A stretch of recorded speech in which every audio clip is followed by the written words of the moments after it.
Greetings and welcome to another Spooky Lessons with Odin. So, this is the second part of this bracelet and ring combo. Last week I taught you how to make both of these, but this part we're going to do something quite exquisite and join them together. I had a request for spiderwebs to be done for one Octoberween season, and I think I filled that criteria out quite extravagantly. I absolutely loved how this turned out. It was just, like, I've been practicing with herringbone, and I just love all these fan work shapes that you can make out of it, and I just wanted something exquisite that you could create. And ultimately, it doesn't take too many weird shapes. In fact, there's just one Rivoli in the center. I'm using Bicones all the way around. You can replace it with pearls, do whatever you'd like with it, and yes, this is just a phenomenal piece. So, and if you are a patron or would like to be a patron, don't forget our other pattern for our Octoberween season, this armored draconic ring, which is really freaking cool, and I love how that turned out. So if you want links to that and how to access that, check down in the description box at patreon.com/odins.musings. Alright, let us begin this spooky adventure. So for this project, you will need a completed bracelet and ring from the previous part. Make sure this ring is sized for your middle finger. It's not required, but it's going to help size it, because if your middle finger's here, we're going to connect it down to the wrist, as opposed to like over here, make it a little wonky, and it'll be hard to kind of make sure everything is spaced out properly. You'll also need a fully peyote bezeled 18mm Rivoli. This is using 24 stitches, and I doubled the reinforcement on both the size 15 seed beads to make sure everything is nice and tight, because I was like, do I want 24 or do I want 22? And it ended up being a little loose, so you're going to want to reinforce the 15s a little bit so it fits there nice and snug. For the very top ring at the front, this is optional. I used 2 colors. I did 2 of color A, 1 color B, and then repeated that all the way around for a pattern of 8 it ended up being. If you don't know how to make a peyote bezel, I have a tutorial that I will put right here for you to refer, and once again, this is using 24 stitches. I believe the one in the tutorial is a 14mm, and that is a lot smaller. And for that, you will need size 11 Delica beads. I suppose Icos and treasures will work just fine. Size 11 seed beads, and 2 colors of size 15s, the same 2 colors you've been using throughout the project.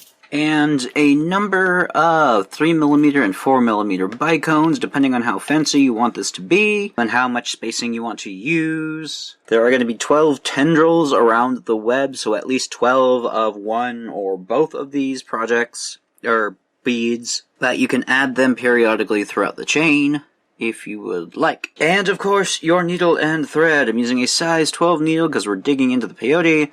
I'm using my Hercules little thread because I like it. And with all that being said, let us get started. Alright, so to initiate the rest of the decorations of our bezel, we are going to move to the center Delica row. You see we have 3 rows we're going to be working with the center row here. We're going to initiate herringbone all the way around the bezel. By doing that, you're going to add 2 size 11 seed beads, pass back through the Delica bead that you're coming out of to start a picot right there. Then we're going to move through the peyote, going up 1, back down to the center, up 1 again, and through the center. Going to add 2 more size 11s, pass back through that loop, the bead that we started from, to form another picot. Weave back and forth through the peyote until you've skipped 1 center bead and get to the second center bead. Repeat that all the way around until you've completed the set. Alright, and that is what you end up with when you finish everything. Now, if you don't like the spacing of this, if everything is too tight and there's too many tendrils, feel free to reduce it to every 3 beads instead of every 2 beads on the row, and you'll end up with 8. But I am coming out of a Delica bead. I'm just going to go up to initiate my herringbone stitch, which means I'm going to add 2 more beads, pass down the next column, so we have another row. I'm going to go through that Delica bead once more just for some security, go up through the column, and continue my herringbone stitch. Adding 2, moving down 1, and so forth. You're going to continue on for a number of stitches, and this is what you're going to do on all of these tendrils. Now, when it comes to sizing, you're going to have to guess how long you want your piece to be, and just kind of keep resizing it in relation to your hand. So if I place this in the center, you're going to have 3 tendrils that are going to be the longest. You're going to have 1 that leads up to your ring, and then 2 that will connect towards the bottom of the bracelet. So if we line up to have our center here, and we travel directly down, I would say we have the 2 in the center across the way. So you'll want 1 further down from that, and further down on the other side. So once again, here is your center point. That's going to be the longest. If you travel all the way down, these 2 are going to be the center of the bottom side. So moving from the center 1 space left and 1 space right, these will be the longest threads that are going to attach to the bracelets and the rings. So after that, you'll figure out how far you want these tendrils to go. I suggest maintaining relatively the same size, so that when we add the webbing in between the spaces, everything will be nice and congruent, and we don't have to worry too much about fitting things everywhere. When you've completed the tendril as long as you want it to be, we are going to do something a little decorative to the last bit. So I'm coming out of the left of my herringbone. I'm going to add on 1 4mm and 1 size 11. I'm going to pull that down, skip over the size 11, pass back through the 4mm, and then through the right side of the herringbone. And you can reinforce this once or twice to make sure everything is nice and complete. So complete all of your tendrils, and then I will show you how to do the webbing, as well as attach it to your bracelet and ring. Alright, so when you finished all of that, you will end up with this tentacled mass. I didn't complete my center tendril only because I wanted to know which one it is, just so that I can tell everything apart quickly. I ended up using 27 to reach from the center to the bracelet on my 2 tendrils. I'm planning to use a little over 30 for my center one once I get it finished. And I've used 18 for all the other tentacles on the other side. So now we're going to kind of connect them all together to form our webbing. So what I'm going to do with that is I'm currently at the top of one of my tendrils. I'm going to pass all the way down to about the 3rd row from there. And I'm going to add on an odd number of size 15 beads. So for this first row, I'm going to add 3 size 15s. And I'm going to count 1, 2, 3, and just pass up the 3rd row of the right-hand column, pull those 2 together, and I start with a ladder in between. I'm going to then go immediately down the next row, add on my 3 size 15 seed beads, count 1, 2, 3, pick it up, go immediately down the next row, and so forth. You also have the opportunity to add a little bit of flair on these rows. You can add another color of size 15 seed beads. Do the same thing, count up, 1, 2, 3, pass through, Go back down. You can also add a 3mm bicone or a 4mm bicone, depending on where you are on the chain. And just kind of play with the pattern, make it look a little chaotic, look like it's got some sparkly prey inside the web, and continue all the way around until you've completed the set. And that is what our first ring looks like. Now what we could do to make this a bit more shapely is to pop the center points, which is why we've used an odd number of beads. So I'm coming down back where I've started from. I'm going to pick up my first bead, skip over the center bead, and pick up the next. I pull tight to pop that point forward and continue on. And then if you reach one of these beads and you don't have a center point, that's fine, just leave it alone. Alright, so you've got a bit more of a structure and a shape there. Now we're going to do our next row. So I'm going to start by going up 2 or 3 beads above the herringbone. And start by going up that distance.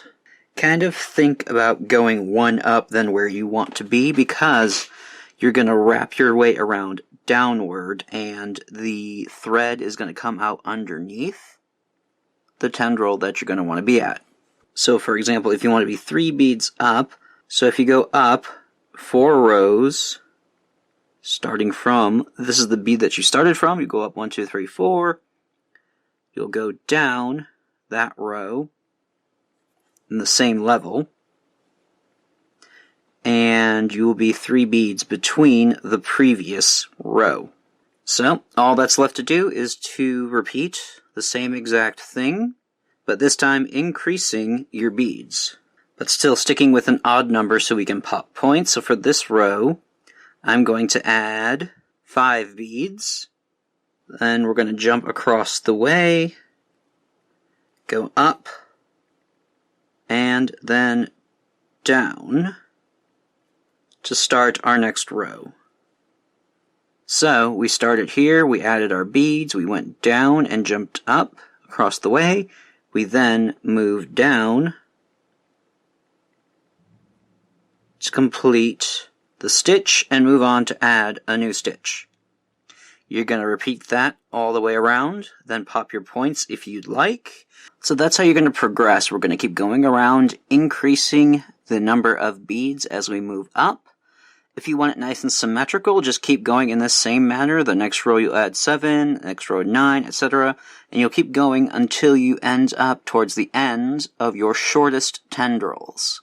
If you're kind of comfortable with this pattern and want to do something a little bit more adventurous, what you can also do is, when you start a new row, you can move up to a higher point, go down, add your beads, and trace them all the way down to a lower section so it kind of looks a bit more chaotic, so that the beads land in this sort of line.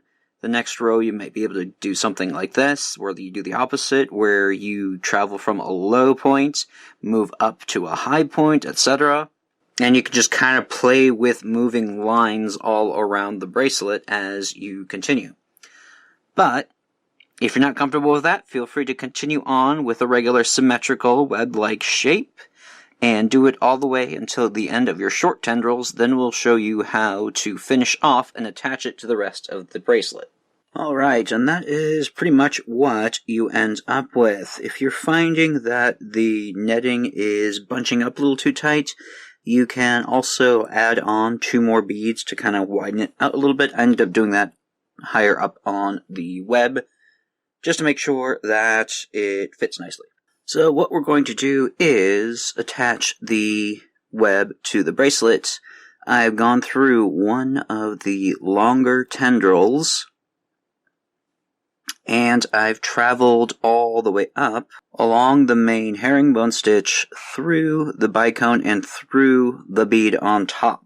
And we're going to anchor these on the 3mm beads that are on the row of the main bracelet. So I'm going to add on 2 size 15 seed beads, and then I am going to position my netting where I think the center is going to be. I want to make sure that I have the center tendril where the ring's going to be attached nearby towards the center or whatever finger that I sized it for. So then I'm going to just pick up fire polish bead, pull through, add on 2 more size 15 seed beads, and pick up the other side of the size 11 that we started from.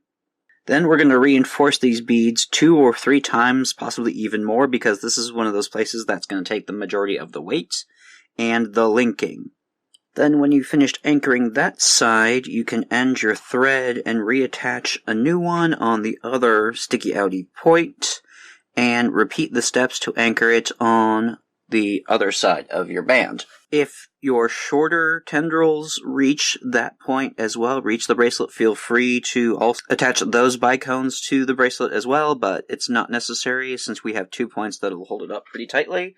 But after you've anchored it as much as you want, the last thing we're going to do is attach our ring band and do final decorations there. Alright. So attaching to the ring is pretty much the same exact thing. I've got mine all the way up to my largest tendril, up through the single size 11 on the point.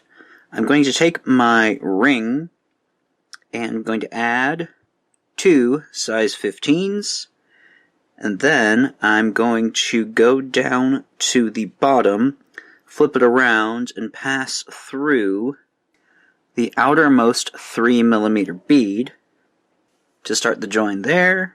Add on 2 more size 15s. Pass back through the opposite side of the bead we started from. Then you reinforce, and we're going to work on a little bit of decorating on the long end because it looks a little plain to me. So I'm going to do a little frilly bits there.